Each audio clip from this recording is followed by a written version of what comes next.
now beaming into NerdFT Radio.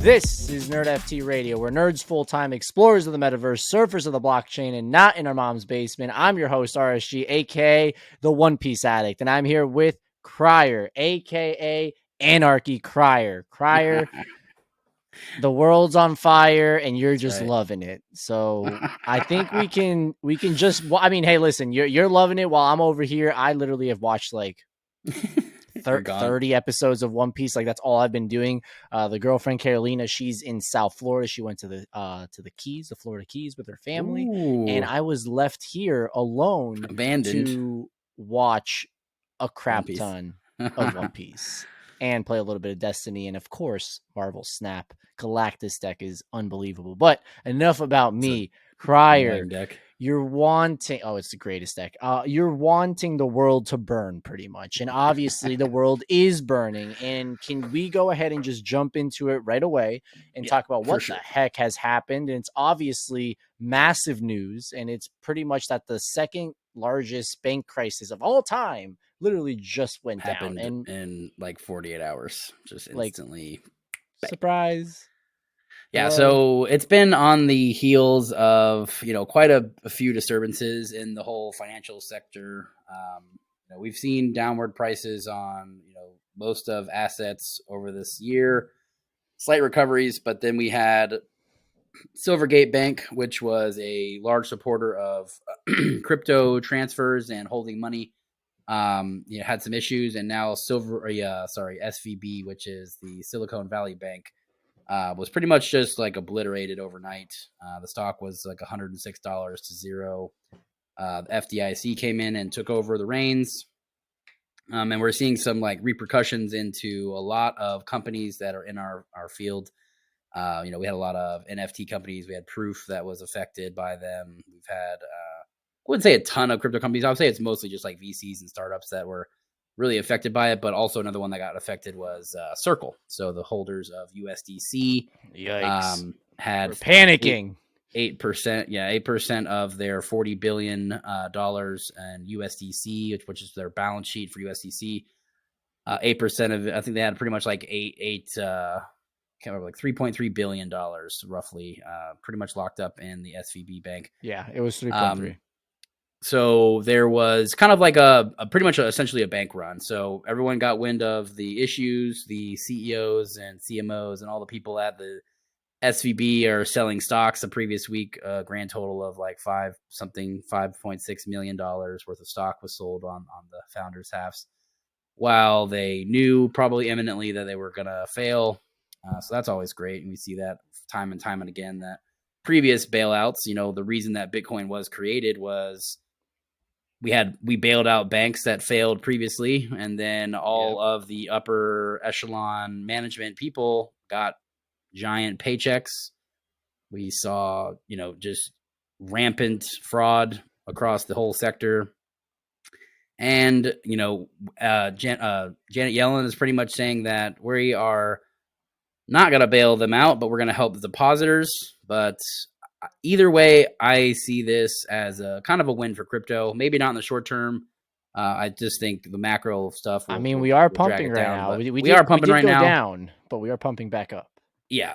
Let's also I think it's kind of a retail pump. It's on the weekend. People are like, oh yeah, this is good for crypto, just like I'm saying right now. But when the actual money needs to be used, I think people will sell. But my thought process here is over the next year or two, we'll see a lot more people in these higher, these are all startup companies, smart, mostly tech companies. What do they see here when they have, 97% of that money is technically uninsured because the accounts they had $209 billion on under management or holdings. Those, accounts are only insured up to $250,000. So what are we going to see here in terms of, how are these going to play out? Again, Yellen is saying that we are not bailing out this bank. They were horribly mismanaged, and yet again, it's just like the FTX debacle. when people see this, it's kind of like, how the hell did this even happen?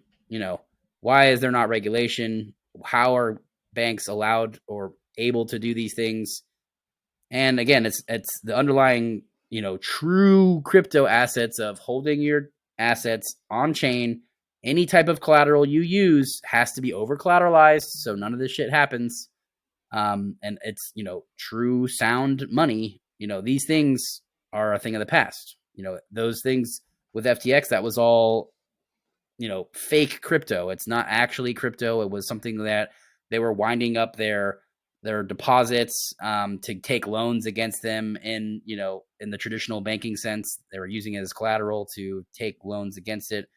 These are not things that are able to happen on any type of Bitcoin or Ethereum structure. So again, when you see these things, and again, I see people saying like, "Oh, this is Bitcoin's fault, or this is crypto's fault." I had a bunch of people in my comments. Wait, what? I had some people in comments saying like, "Oh, yes, this is the crypto's fault," and it's like, you just don't understand. Like, this is they're saying that this is related to FTX and all that type of stuff, and again, it's you're actually looking at how the structure of Bitcoin works and how Ethereum works.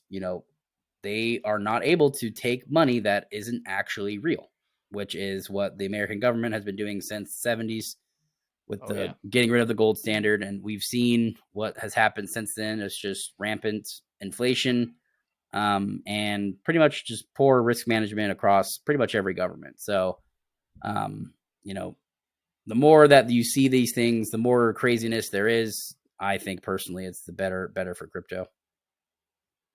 No, I definitely would say the same. I do feel like this is a good step on the sense of people are starting to realize like it can happen to us as well, the other people, anybody, right? So that was the joke that I've actually been able to see on like Instagram and whatnot. People saying like, "Oh crap, it just happened to us." Like, act normal. Like, we were just making fun of everyone on the FTX side, the crypto side, and it literally and then bam, just happened to us. For sure. So that's on that side. And you see like people like Elon Musk tweeting about crypto's a scam, keep money in the banks, or banks are a scam, keep money in crypto. And there's the guy with the guy buttons, sweating. Yeah. Sweating. And it's like, oh shit, like which one is it really? What the ones that are actually understand that if you're keeping your own money and you're all self-custodied, I've been doing self-custody for literally what now 6 years, 7 years. Yep. It is a much more freedom. I'm allowed to do and allowed to send as much money or as little money as I want to any person in the world. And I can, if I had employees and I was bankrolling it through this, I'd be able to, pay employees at these times. These are now people there's 180,000 employees are probably going to miss their paycheck this upcoming week. So because people can't access funds. So, I mean, there's definitely a lot of issues going on here. And at the root of it, it's always banks and it's always the upper class of citizens who control, 96% of the wealth of America. Yeah, no, and we did also see if it wasn't, I think it was a top executives, a few of them, as well as the CEO 2 weeks ago, like dish out like, they were selling a measly millions of dollars of millions shares. of dollars. Yeah. Mm-hmm. And, so I'm sure they know that they've mismanaged this. And again, it's all fraud there on their part. Like, you can't stop banks from, they're supposed to be watched. And when they're supposed to be, essentially what was going on is they weren't combating their rising interest rates with bonds and keeping their money in like riskier assets. So pretty much, liquidated them, and they had to, when people asked for their money, they had to sell these short-term government bonds to cover it at losses. Like, they weren't actually making the money they were supposed to. Yeah. So, again, there's like lines around another bank in LA right now. First Republic Bank is another one that people are like, oh shit, like what happens next here? This man just laughs. He's just having a serious conversation. Car, just the anarchy just comes out of his pores. Right it's sad. I agree, but like, yeah, you can't have like a financial revolution without some problems, right? Things, yeah, problems actually happening. And obviously, there has to be a tipping point for people to realize, like, well, shit. absolutely. And for a lot of people, Silicon Valley Bank was the VC. It was the bank that allowed all these tech and startup companies to go ahead and flourish and do what they've had to go ahead and do. Some of those, like you did mention, one of them was Circle, had around $3.3 billion already in there. The other few that like stood out to me, at least, was number 2 would be Roku. Roku had around 487 million. BlockFi had 227 million, and then we also had Roadblocks. Shout out to the youngings, the young metaversers. You guys had a little bit of 150 million in there. But on top of that, we did also see Etsy. So I'm a big Etsy person. I buy a bunch of like custom stuff. If it's Marvel, One Piece, my Tesla, anything like that, right? Is it weird that people that have Teslas say my Tesla, not my car? I think that's really weird. I'm going to say my car. The really crappy part about the Etsy side of it is that these individuals that obviously have Etsy stores that make little products, little things like that, shirts, prints, whatever the case may be, they're going to have their direct deposits actually delayed. And that also affects people. Again, we're in a time where in America, at least, maybe probably even the whole world, where people are living paycheck to paycheck like there's ever been before. So you obviously mess around with one day, even 2 days, and now you're talking 3 days of not being able to get that money that you've always expected to get. If it's on Wednesday, Thursday, Friday, Saturday, whatever day it is, you're not going to receive it. I mean, I'd be sweating. I'd be worried. Yeah, I mean, credit cards are like literally an all-time high. There's a lot of issues. Again, the most of the free capital is in the hands of the 1% of people. And again, like it's pretty bleak. The inflation is raging really high. If they don't, if they don't do anything about the banks or SVB or whatever, then there's going to be a ton of layoffs. Probably close to 200,000 people will be out of a job. Probably a good 250 companies will probably have some issues. Meeting. I'm sure some of the large ones are fine. They have other income or other means of getting other money at other banks and everything like that. But it might even hurt just like a lot of regional banks too. Like a lot of these regional banks will close down because people are taking their money to larger, more secured banks or more in the government's favor, essentially banks where it's harder to get loans. It's more loops. And again, it all comes down to the structure of the fractional reserve and that idea of, if everyone went to go get their money today at the bank, only 17% of people would able to get it. So, yeah. Do you I did want also really quick access to 17% of your money, or do you want access to 100% of your money? 100 exactly. I did also see a meme that was really funny, which was every CFO in America this weekend trying to figure out how to split their cash balances into 250K chunks between 10,000 banks. Yeah. And another funny thing that came out over the weekend as well, Giannis, the obviously one of the greatest basketball players right now on the Milwaukee Bucks. The president or CEO of the Bucks came out and said like he literally has 50 banks with $250,000 in each one. And everyone's like, look at these big brain moves like Giannis though. Like what a random person just like to have that. So I mean, hey, listen, we obviously on the sports side, just to talk about it really quickly, a lot of these athletes after they retire, they literally just go broke like other. Like it's wild because of money management. They don't know how to balance their spending. Like they're used to this different lifestyle. It's different. And again, like, most people that have a lot of money usually get there through like frugality, not through like excessive spending. Like it's more about like wealth creation and preservation than, the idea of high and big lifestyles. So, again, we've seen, America is built on consumerism and high and big lifestyles. And, this is, realistically a really big pivotal point in our, are we going to go down the route of, not bailing these people out? And then guess what happens? Then we just, it's really quickly, we get a cooled off economy, 200,000 people that are in jobs that are, probably the ones that are kind of like cutting edge or kind of keeping our country, you know, innovating per se. I would say, most of these those types of companies are the ones that are affected here. Not the, the ones that have been in business for hundreds of years and, the banks and the Walmarts or the, these types of people aren't affected at all. So it's more of like the people that are trying to innovate at all are going to be affected the most. And then if you do bail people out, then guess what? Round 2, hyperinflation. Here we go again. So, we're already highly inflated. We produced 26% of all money that existed was created in the last, 2.5 years, since COVID. So, I mean, what's throw some more money on the pile, right? It doesn't even matter anymore.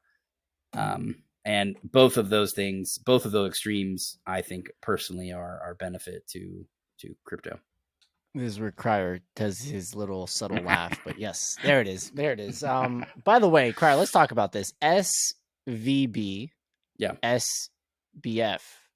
So if you just have SB in the start of the company, you're going anywhere, please stay away from it. Just fair warning on that side. But yeah, I mean, it's absolutely crazy. And obviously, we did talk about all these other companies. We mentioned at the beginning of the segment that Proof was involved in some of this as well. So let's talk a little bit about that. Obviously, we got the news that Proof had some reserves in there, some money in this bank. Because of that, we saw Proof, the actual NFT project, go down like exponentially as well. A lot of people freaking out. They've already had so much FUD in the last few months because of their Proof event. Because of Ryan Carson. Obviously, Ryan Carson leaving the space didn't help as well. Yeah. The what is it? C00 COO? What's it called? CCO. CCO. They talking about they moved. Change. They moved to that. Like, there's so much already. Like, so much FUD all over the place. So without consent of the other people that bought these, with the idea of that IP rights were going to be something they would get from there. Correct. So a lot of things on the Proof side, they just been getting jab after jab. I actually did go ahead and, by the way, I did go see Creed 3. So it was literally like Proof is like just a boxer just getting smacked every single time. By the way, movie was all right. Just to let you know, the music phenomenal. The J. Cole song phenomenal. But it's just crazy. Again, it's always going to go ahead and trickle down. We've also saw other projects. I know on my side, on the Cool Cat side, I did see that they went ahead and tweeted. The funny thing is, FUD, one of our co-founders of NRN, he said, well, I asked him about Doodles because like Doodles hasn't been saying anything. They've been asking, no one's answering. And FUD's like, well, they don't really have to. It's kind of like when there's a hurricane and people go on Facebook and say they're okay. I'm like, I mean, I get the joke, but like, I really do think that obviously in the NFT space, it's so transparent. And when things happen, the community, the founders, they're always, again, transparent. They're in the Discord, letting people know it's not traditional business where they can hide things behind the curtain, things like that. Obviously, they still can, but they try not to, right? That's the whole thing. They can, but realistically, the ones that have been the most successful lately are the ones that are the transparent ones, or exactly, the ones that are building out in the open. So again, I see the value of that. I think it is important. And again, there's been a lot of it's just been a crazy couple days for sure. With crypto selling Black Swan event very, very after Black Swan event after Black Swan event. It's just like, I mean, it's just, and I mean, to be honest, I feel like a lot of this stuff was, on the like last week we had, Kraken is getting sued by the Attorney General. We had Silvergate issues. Department of Justice is probing them. SVB failed. ETH is named as a security in the lawsuit from the New York Attorney General. Circle is having issues that, next week my Funkos are going to be called securities. So let's see what happens there. Pokemon cards are securities. You made. By the way, Crier, did you see that? Did you see the Funko news? I know obviously you don't collect them or anything, but did you see that in their earnings call, they went ahead and said that they're going to throw away, I think it's $30 to $33 million worth of Funkos in a landfill. And everyone's like freaking out over it. The stock took a hit, the whole nine. And then all the Funko collectors are like, So, where's the location of this said dumpster? Where do we find this? Where do we Where do we find find this? this So landfill? it's just crazy Digging to for me. gold. And I did want to mention it. Just honestly, I wasn't going to mention this at all. It just came up on that sense. But like when I think about NFTs and the scarcity of them and 10,000, 20,000, et cetera, et cetera. And when you look at Funko, they make like gingerbread Thor for Christmas Funko. And I'm like, bro, it's way too much. You're just doing too many things. And that's which then leads to this this throwing away a bunch of stuff. Yeah, so obviously on the sense of like an NFT, it's digital, a lot easier to control, a lot easier to transfer, a lot easier to sell, trade, buy, the whole nine, doesn't take up room, everything like that. So it on the sense of my take, where I believe like these massive ecosystems that we're a part of, Cool Cats, Doodles, Deadfellas, Gutter, maybe not Gutter, all these other projects, I want more NFTs because we want more people in, but on the sense of like actual physical, and you do all these things with these little bobbleheads and all these other stuff, like, yeah, like you have to listen to the community, and the community doesn't want all this nonsense. They just want specific stuff. And sometimes just finding ways of like, obviously when Funko's released, let's say 9 a.m. on Eastern on Tuesdays, people go in and they get upset because they don't buy it. But like when you set a limit, it brings the value of these things up, the experience of trying to get it, all that. And that's why honestly I'm in NFTs, because of all the things I did with Funkos and the nerd stuff, all that good stuff. But it's just truly crazy to go ahead and just see it. But in general, and yeah, again, like overall, and trading cards and all that stuff, and it's just crazy to see how it really is. It's changing, I think, kind of quickly. I think the atmosphere of the customer is a lot more prevalent today. Like it's so much easier, again, like with advent of crypto and these things. We've talked about this on other podcasts for Old Dog New Tricks, but like the speed at which people can vote with their wallet is absurd now. Like I can literally, like, I don't use OpenSea anymore. I voted. Like I don't care. Like I don't want to use them anymore. So we've seen it took like 2 months for the volume to go away from OpenSea to go to Blur. And again, it's picking up more daily users. Again, we saw it with SushiSwap and Uniswap. And I think the farther we go out from this date of, people kind of expecting to be more wrapped up in the things that they, kind of support, like the whole brand loyalty idea is going to be a lot larger than it is today. I think personally, like, I think the idea that, like if you're not having, good support of your customers, or you're not having something to keep them engaged, they will easily and quickly move somewhere else, because there's going to be a lot more easier ways to start up a company, right? Like, so again, like you start up you're not building a physical product, or you're not doing that. Like how easy it is to, make a digital collectible startup company, compared to like, a Funko style company, right? Like you have to manufacture these millions of these things. People are buying them. You got to ship them everywhere. Now it's just like, oh, we created a digital version of this, and it took, one artist, a couple hours to build, make. And if people don't like it, we've seen it. Well, look at the cards that we've dealt, the VV and the, what's the other one? The DC one, HRO or whatever. Those, I feel like, HRO did not a very good job on the intro of coming into the space, and they kind of like, I think, to be honest, the beginning was good, but then it just fizzled out. Yeah, like, it was fizzled out super quickly, just because it was like, I think it'll be replaced really quickly, like just because someone else can come in and do a better job. And again, it's like that ultra capitalism event, kind of happens a lot faster. Business moves at a much faster pace, especially when your markets don't sleep with crypto, right? It's not the same. We'll get, like look what's happening right now in the banking sector, right? It's literally like, well, we got Monday's gonna be bad. People are like, what are we gonna do on Monday? If it was crypto, it'd be like, what do we do in like 3 minutes from now when the entire market shifts because of exactly. The real market time is real, whereas this is we saw they're like, oh shit, we're gonna have a really bad day on Monday, or we're gonna have a,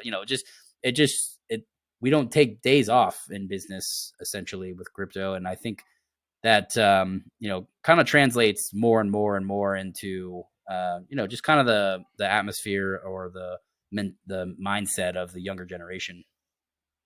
And not only that, just obviously overall technology and like education and just accessibility as well, and all these things. Like obviously, like I just feel like so many people in business, so many people in the world are just stuck in the old school mindset, and they don't understand that things are literally shifting like there's no other.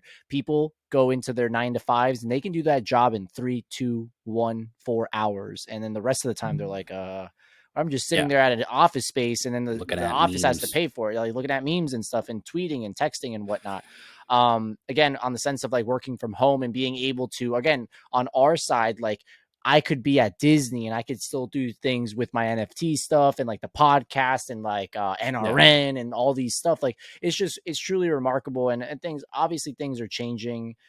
It's just at a slower pace. And like you said, the younger generation is going to be that one that kicks it off. Obviously, for your generation, my generation, some, and then this new one, obviously, if not all, are on that wave, ready to go ahead for sure. And again, like we have average baby boomer is, already close to 70, essentially. So it's a lot of their wealth. They hold baby boomers as a age category holds about 68% of all American wealth.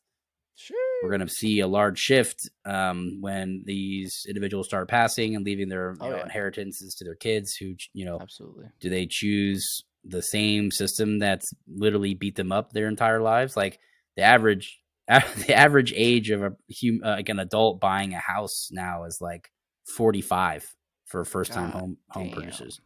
Or and like the again, like it's just it's ridiculous. It's like and it's all set up with corporations are able to now just come in and swoop up and buy a bunch of homes. Is what they use all this PPP money that was given to the government to just literally buy all the free available homes for single family housing, and rent them out to people at a higher price because people can't get the initial investment, right? Like they can't save up enough money because inflation has ravaged them over the just like not my generation, but the one below me. I mean, they haven't known like a like sound government like financial system realistically. Like it's been 2008 financial crisis, COVID, 10 years later, then we have this type of shit going on where it's we gonna have a bunch of failed companies again. So yeah, I mean, I definitely just see it as the prosperity of America, I think, is a little bit waning. Oh yeah, it's definitely crazy. But one other thing I'll talk about really quick. We actually never talked about this, and I never mentioned it to you. And it was back to the Funko thing. Obviously they actually have their NFTs. It's on Wax. It's on wax, right? So what happened? Some people are buying them, some aren't. One of them actually didn't sell out, and they said, "Hey, we're gonna burn the rest that didn't sell out." Right? The following day, there was a massive sale at one of the Funko shops, their warehouses. I think it's in Arizona, if I'm not mistaken. I could be wrong on this. Don't hold me to that. People went, and there was like you get a sheet of paper that said what's on sale, all this stuff, and on that sheet of paper, one of them was the NFT. And everyone went crazy. I have all the people I follow on Funkos that hate NFTs. They were going off on NFTs, saying like, I told you it's a scam, all this and that. And I had to go in there, and I was the reply guy. And I had people like going back and forth on me, all this crazy stuff. But obviously, like Funko, they signed this deal with said company, and they're not doing it the right way. Truly, where we see all these other projects doing it. It was just something I wanted to go out and say. We've had a few episodes with damn, what was that project what was that company that you go in and they do everything for you? Like if you have an idea, what do the people do with open editions? What's the company called? Oh, like Zora or starts with a M. Come on, what's the other one? What's the open edition one that we all know? Like literally. It's something. I may look Are you at blanking? I'm blanking. Here, let's open. look it up really quick. But back to what I was saying is obviously like For some there's reason, the these only one that's companies. coming to my mind is Manifold. Manifold. So there's Manifold, obviously, but we had another one. I completely forgot about it. We've talked about it, you and I, back and forth. It was the one that launched Nickelodeon. Recur. Oh, like Recur. We have Recur. They say that they're all this, they're all that. And then obviously once they mint and all this stuff, like everything just disappears. And I feel like Funko, that same exact feeling, like it just disappeared. They had no idea what was going on. It has that feel of cash grab. And they actually came out and said, we messed up. All this stuff won't happen again. We'll tighten the things up. And since then, they've actually been doing pretty well. And the really cool thing I've seen on the side of Funko NFTs is that you can get the NFTs, and then right after, you're able to go ahead and not right after, a little bit later, you're able to actually claim for a physical. And the physical box and everything looks so much cooler because it was that NFT. So it's super cool. But I just wanted to mention that really quick. Now let's jump into the other topic before we end the episode here. On the lighter side, on the lighter news, on the happier side, we do have South Korea, which has been, I mean, you and I, we've talked about South Korea multiple times in the space, getting into the metaverse, wanting to do more with their, Japan and South Korea doing something. So let me ask you, Carl, what has South Korea done this time to go ahead and help those businesses transition over into the metaverse, or at least help them, like, push them a little bit to try to go ahead and get into it?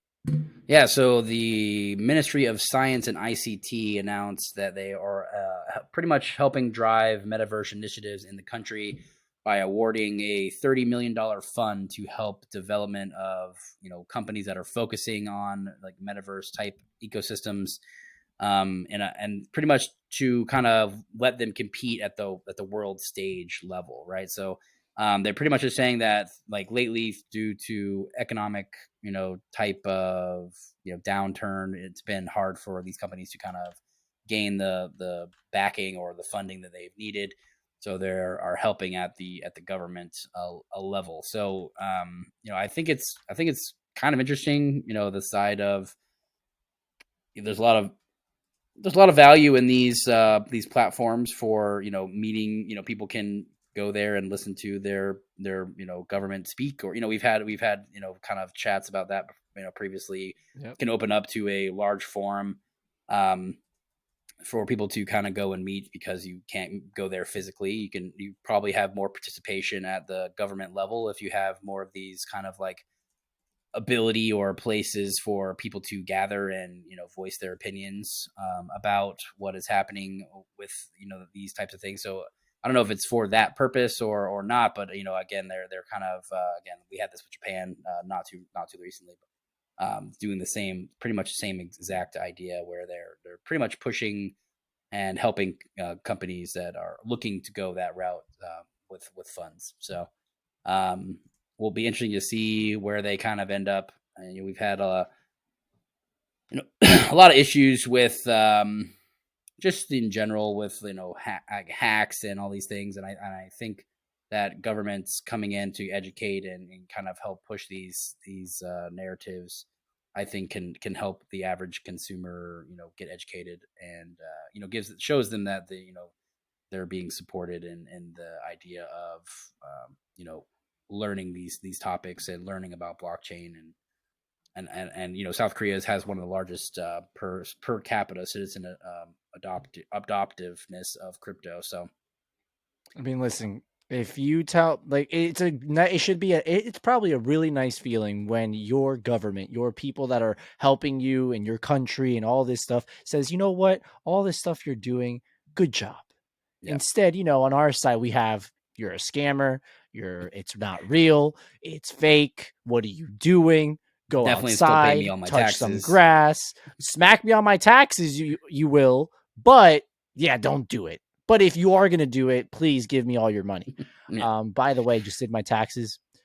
Thankfully, not as bad as last year. Whew. Oh, God, yeah. Yeah, definitely. Last year was a little aggressive for yourself, obviously. But on my side, for just like, I'm getting my tax return to, you owe a crap ton of money. Yeah. This time it's like, you owe a little bit of money. Yeah. But super nice on that side. But again, shout out to South Korea for going ahead and just like trying to be innovative, trying to see what's in front of us and understand, like, the future is happening. I Yeah, get the present is important, but yeah, the future will happen. Go ahead. for sure. And again, like we've seen, again, I'm a big supporter, or like just even the idea of like something like El Salvador choosing to use Bitcoin as their it's gonna be a horrible first couple years, which has been for them. They the price is down from when they started investing and using currency as or Bitcoin as their currency, but I definitely see it being a lot brighter future from, someone, they have, again, they just have independence to do what they want as a country instead of being like, oh, please, IMF, give me some money so I can, do something. It's, like, oh, we yeah. create our own money now. Like we have the means and the necessary tools to forge our own path, and we're taking it. So, again, I anytime that there's people that are, or, a country that is going the route of just exploring and being open to blockchain tech, and I think they will have a better First time in the mover future, and advantage. just more understanding. And again, their citizens, I think, will be better Will off in the benefit. long run with They'll be the ready education with of what's going crypto. on. And Yeah. not only the great thing about it is not just their citizens, but specifically the older generation, the middle generation. Obviously, the young people, they're going to They get get it. it. Yeah. They get it. They got it. They already have it. Like it's in the bag, like for some of us as well. But it's that upper class. It's that middle class that is right outside of that college. They're already living life. They already have those jobs. And unfortunately, a lot of them don't have the time or the interest to learn any of this. And when you have your government pushing you like, hey, like figure it out, understand it, it's coming. That's where it would feel unbelievable to feel that level of support from our side. But if it's somewhere else in the world, thank you, South Korea, for being that. And obviously, there's other countries as well that have seen this and taken initiative. And not just saying the United States isn't doing it, but obviously the greater United States is not. But there are some cities and some governments and Yeah. some politicians that are like, hell yeah, Miami like is let's figure it definitely, out. Miami, trying to exactly. becoming very, the mayor is extremely excited about blockchain. We've even there's a couple of countries. Wyoming is very much so. The state of Wyoming is pushing very heavy into Oh yeah, blockchain. You can start an LLC as a DAO on their website in like 5 minutes. There it's an API that you can just make a company. Like it makes it just, we see like stuff like California trying to use the Tezos to be a record keeping for their DMV. So I mean there's small places that are doing it, and but at the government level it is definitely not something that is even properly stated. Is this is this allowed to happen or not? Like we just don't even know in terms of what the framework is. So again, yeah, we exactly. just get your shit together, find a framework, and Figure it out. don't bail out fucking banks again, because Oh, yeah, don't do they'll that. just fuck it up again. That's what they always do, right? So They're going back to back and to back to back to back to back to back. But yeah, no. Other than that, Crier, the one thing before we close off the episode is that by the time you guys are listening to this, Uh-oh. the season finale of The Last of Us is out. Is it the 9? It's only 9 episodes. Yeah, Or tonight is the last episode. killing us. We're gonna see what's gonna happen. Obviously, I based need like on a what 30 we episode know. season. Oh, trust me. Hey, listen, Daredevil. We talked about it last time. It's gonna be Yeah. 18 episodes, so Ooh, that's like gonna that. be fun. But on the side of The Last of Us, a lot of people obviously they're wondering if obviously we have the first Last of Us and the second Last of Us, both games, and based on that, what are we going to go ahead and see? Are we going to close the gap on the full first game in the first season? Obviously, doesn't look like it. So it looks like we will get a season 2, number 1. And number 2 is we're probably going to get 3, 4, 5, 6, and 7 because this show is popping off and it's written so well. So I'm super excited to go ahead and see the season finale. The great thing about the season finale is like, oh crap, it's over. What's next? Mandalorian's going on. You know what else goes on this week that I just forgot that I What didn't is it? mention? Ted Lasso. Oh yeah. Money. 15th. That's another great show. That's another phenomenal show you should be watching. And of course, Bad Batch is still going on. It finally picked up a little bit and we're starting to see some cool stuff. So some awesome shows that are out. And obviously on the sense of other people and what they're watching, the second part of You is coming out as well, of the 4th season, if I'm not mistaken. So Here, listen, Crier, I'm gonna be honest with you. That show is not that bad, but kind of crazy, but not that bad. But that pretty much wraps it up again for everyone listening. Thank you so much. We'll be back later this week for another episode of NerdFT Radio. And I mean, listen, just grab the bricks and do something with it, because obviously we're going downhill right now. So just figure it out. Put the brick, put one next build a on top wall. of it. Maybe build a wall, maybe a little fortress, because it's gonna get ugly. But right now, it's not that ugly. Peace. Peace.